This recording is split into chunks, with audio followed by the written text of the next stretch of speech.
আসসালামু আলাইকুম।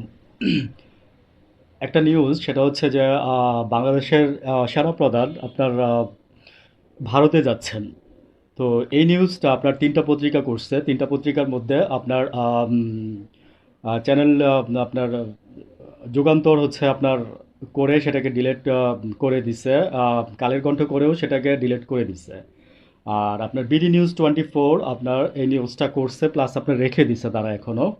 তো কালের কণ্ঠে যদি আমি আবার সার্চ করতে যাই বা গেছি দেখি যে যে মানে নিউজটা নাই। তো আসলে ওরা কেন করে আবার কেন ফেলে দিল নিউজটা আমি জানি না। তো যতটুকু সম্ভবত আমি জানি এটা হচ্ছে যে আপনার যতটুকু আমি জানি সম্ভবত বলছি এই কারণে যে সম্ভাবনা কতটুকু আসলে সেনাপ্রধান ভারতে যাওয়ার সম্ভাবনা আমার মনে হচ্ছে যে হয়তোবা 80%।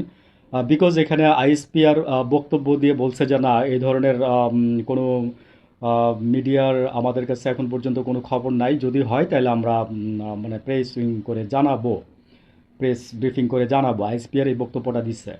তো সার্বিক ঘটনা কি ঘটছে? কিছুদিন আগে আপনার সেনাপ্রধান শুনছিলাম আমরা ভারতের কিছু মিডিয়া ছিল, ওরা বলতেছিল যে সেনাপ্রধানের সাথে বাংলাদেশের সেনাপ্রধানের দেখা হয়েছে।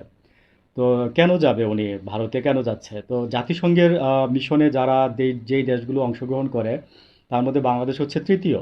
তো এর মধ্যে আপনার ভারত আপনার তাদেরকে নিয়ে আম, বেশ কিছু কয়েকটা কান্ট্রি, বেশি কান্ট্রি না, হয়তো বা 6-7টা কান্ট্রি বা 4-5টা কান্ট্রি হইতে পারে, যাদের কন্ট্রিবিউশন আছে জাতিসংঘের আপনার শান্তিরক্ষা মিশনের, তাদের আপনার নিয়ে একটা সম্মেলন করবে। কিভাবে জাতিসংঘ মানে কিভাবে আপনার এই যে আরো যুদ্ধের প্রস্তুতি ভালো হয় আর সেটা এই সব সুবিধা আর কি, কি গোলাবারুদ যোগ করবে এগুলো নিয়ে। তো এটা কি মানে প্রতি বছরই হয়? আমি এটা ঠিক শিওর জানি না এটা প্রতি বছরই হয় কি না। তো ভারতে এটা অর্গানাইজ করা হইতেছে। তো আসলে এই অর্গানাইজটা কি মানে সেনাপ্রধানকে বাংলাদেশ থেকে নিয়ে হাসিনার সাথে সাক্ষাৎ করানোর জন্যই কি? এই কোশ্চেনটা আমার, এটা কোনো পত্রিকার না, এটা কোনো মিডিয়ার না, এটা কোনো কিছুর না, এই কোশ্চেনটা আমার।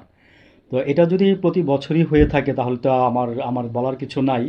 আর যদি না হয় তাহলে এটা যদি এই বছরই যদি এই আয়োজনটা করা হয়ে থাকে তাহলে আমি বলবো যে এটা হয়তো বা সেনাপ্রধানের সাথে শেখ হাসিনার একটা মিটের একটা বিষয় হইতে পারে আর কি, হ্যাঁ।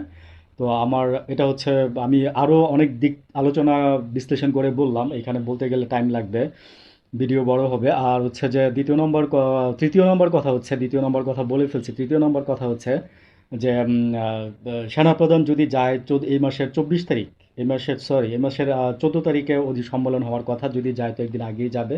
তো দেখি আমরা কি হয়, এরকম আর কি। ভালো থাকবেন।